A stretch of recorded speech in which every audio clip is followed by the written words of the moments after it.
Welcome back to the tea party. We're not quite all mad here yet, but let's talk about a no-buy update.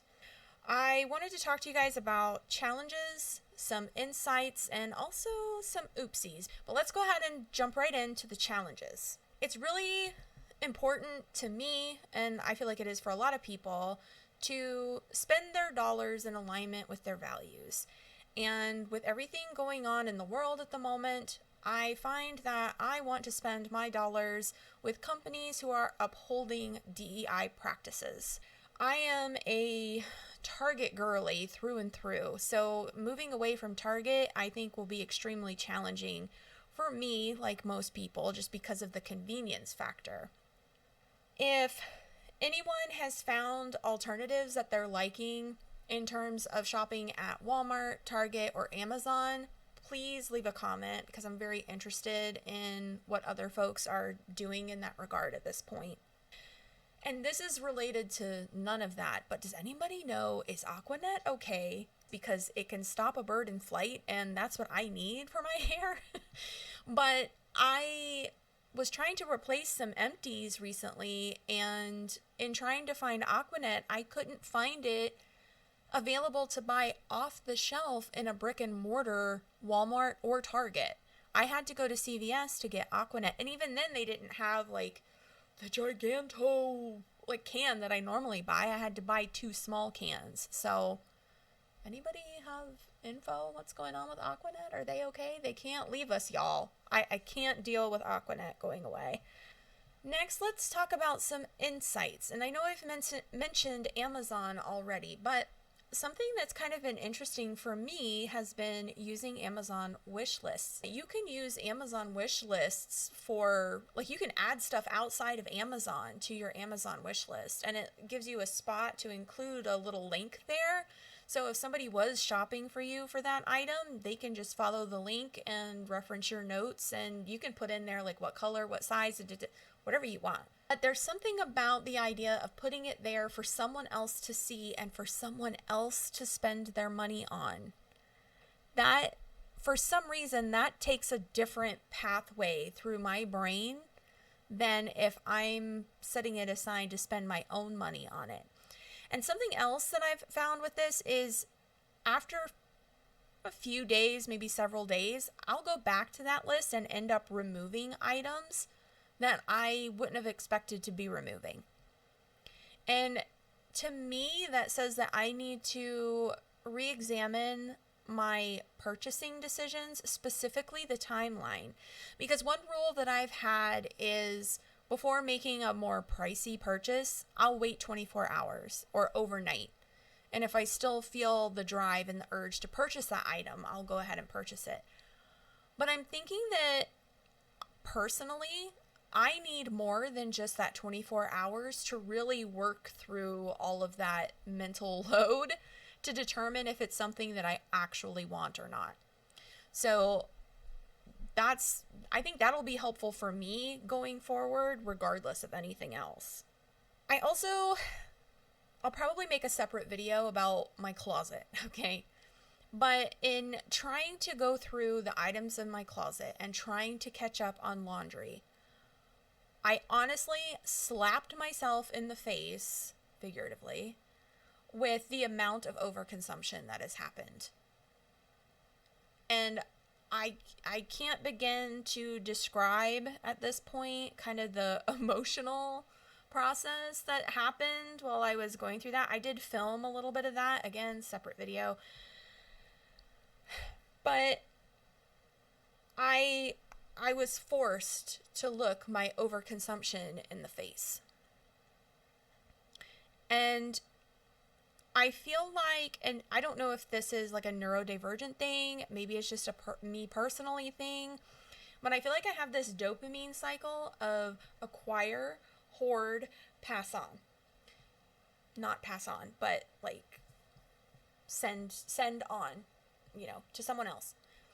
And that has to stop.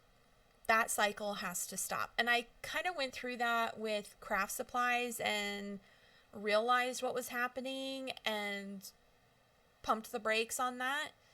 But that started happening with my closet, and that ThreadUp, I feel like, has gotten me into trouble with that. The next, probably the next worst thing I'll say has been Target. And just going back and looking at the number of purchases that I've made since I started the No Buy. Now, to be fair, some of it's groceries, but I purchase a lot more stuff from Target than I do anywhere else. But if I were still making purchases from ThreadUp, I would probably have more purchases from there. Let's move on to what you'll probably like the most is the oopsies. I purchased some press-on fingernails. I show you like I'm wearing them. I'm not wearing them. I put them on. They lasted for 3 days and now they're gone. Between coming across Nina Poole's content on TikTok about how to apply press-on nails so that they stay longer, as well as being influenced by Hannah Louise Poston, sorry if I'm saying that wrong, Hannah, to check out Glamnetics, I couldn't resist anymore. I think it's really important to mention here that I felt, and I've done no-buy stuff before, right? And if you have too, you're going to understand this feeling. I felt like that was becoming a gateway. So immediately I was like, nope, we got to put the brakes on this. And I think being slapped in the face with my own overconsumption in my closet helped.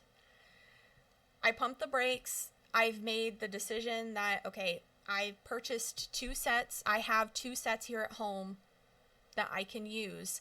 And I added a 3rd set to my wish list. I'm not buying those. If someone gifts them to me, great. But I felt like I had to put a hard stop on it because it felt like it was becoming like something that was a loophole. Something else that I purchased that's kind of on the fence, and let me know if you feel like this classifies as cosmetics or not. Same with the nails. Do you feel like the nails classifies as cosmetics? I did purchase a makeup brush. And honestly, it was because I wanted to try a stippling brush. I'm a lady of a certain age, and applying makeup is just different for me now. What used to work for me, the products that used to work for me, the techniques that used to work for me, they don't work with this skin no more. I gotta baby the hell out of this skin.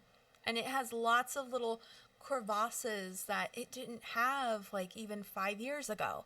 I've been trying to improve my makeup game, and if this is in violation of the no buy, then shame on me.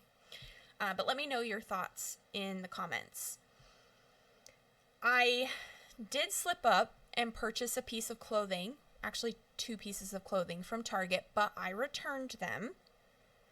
And I purchased like a triple set of earrings for belly dance. But I ended up finding out since I made that purchase that we're probably not going to be able to wear earrings because there's like a headdress that we're going to have to wear, and there's a possibility it could get stuck. So despite that, I really like the earrings. I need to be wearing some in my ears probably more often than I do, because if I don't, my holes are going to close up, and that's already been happening. So I'm probably going to keep those. Again, you know, that was an exception that I established at the beginning, that if it was something I needed for the belly dance performance or something that I needed for rehearsals, etc., I was going to allow that. This purchase was made in that faith, but now if I was to be super strict, I would be returning those. So I don't know. Thoughts? I also established exceptions for things that I sized out of to give myself permission to purchase new items of things that I can't wear anymore. I'm on a weight loss / health journey. My body is slowly changing dimensions. And for me, there are 2 things that I size out of quickly: undergarments and this. Rings and bracelets. Now, my engagement ring was big when I got it, and I just put a ring sizer on it and went about my business. It is way too big now. And honestly, at this point, they probably shouldn't even attempt to resize it. They should just set the stone in a different band. So I made the decision I'm not going to do anything with any of that until I reach my final form. And then I'll just skip to the end. You know what I mean? Instead of having a bunch of changes made to it over time. In the meantime, I've purchased some really inexpensive like rings or sets, metal or silicone, just to get me by for now. I love having metal ones to wear like in public, but the silicone ones I tend to wear when I'm bumming around at home because I wash my hands like crazy and I don't like taking my rings off to do that. I had also sized out of my silicone ring, so I needed to replace that as well, but I'm still in the process of getting the right size, so more info on that to come. As far as clothing, I did purchase a top. I bought it secondhand off of Poshmark, and I bought it to replace an item that I pulled out of my closet that I found had a giant rip in the back of it. And this particular article of clothing, if I'm able to mend it, I don't think the mending is going to last because, for one, the material is just so cheap. It's like the weaving of the fabric has just like, and it's at a place where one fabric type meets another fabric type, and it's lace and I think like a rayon. So I may try to mend it, but if I'm able to do that, I have no idea how long it'll last. So I just went ahead and replaced it. That way I have something that I can just pull out of my closet and wear, and it's not going to be dependent on me getting to my mending. Something I didn't really set any premise around was books, and I actually purchased a hard copy of a book from Target. Silly me, it occurred to me after I made the purchase that, hey, wait, why didn't I check the library app for that? Don't forget about your library, y'all. I looked it up as an audiobook and started listening to it and decided it wasn't for me. So I ended up returning the hard copy of that book to Target yesterday. And I switched to listening to something else, which is The Lord of the Rings on audiobook. And I'll get the name of the narrator, but I absolutely love him. He sings, he does voices, he's very soothing, he has a pleasant accent. I'll share the details on that. Definitely check it out. This one is definitely like a hard no. I went to Bath & Body Works to get some soaps for our guest bath. I buy the Tutti Frutti stuff to put in there for other people because, you know. And they were having like a massive expungement event. So they had stuff in there that was 75% off. And I really only buy a few items from there that I actually put on my skin. But one of those is the hand creams. And they're normally $9 a tube, but I got 3 of them for $2 a piece. And it was a scent that they just dropped with like in this season, but it was in old packaging because it's been hanging out at the store for a while. I'll take the ding on that one. You know what I mean? The soaps were also really inexpensive. Is that all my oopsies? I think that is. That's all my oopsies. If you've done a no-buy, please chime in because I'd love to hear from you. I'd love to know how it went. If you've thought about doing a no-buy and you decided not to do it, I'd love to hear from you too. Like, what stopped you?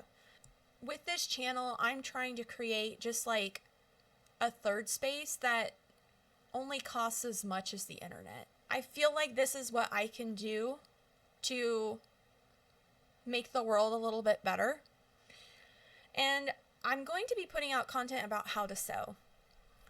Sewing tips, kind of just this and that. And if, you know, things get harder for people financially, I feel like that's going to be a great skill to have. If you're interested in content about sewing or self-awareness like the no-buy, or if you're just happy to see some millennial lady and her cat, this is the place for you. Go ahead and subscribe and take care of yourself, take care of each other, and I'll see all of you ethereal little dumplings real soon.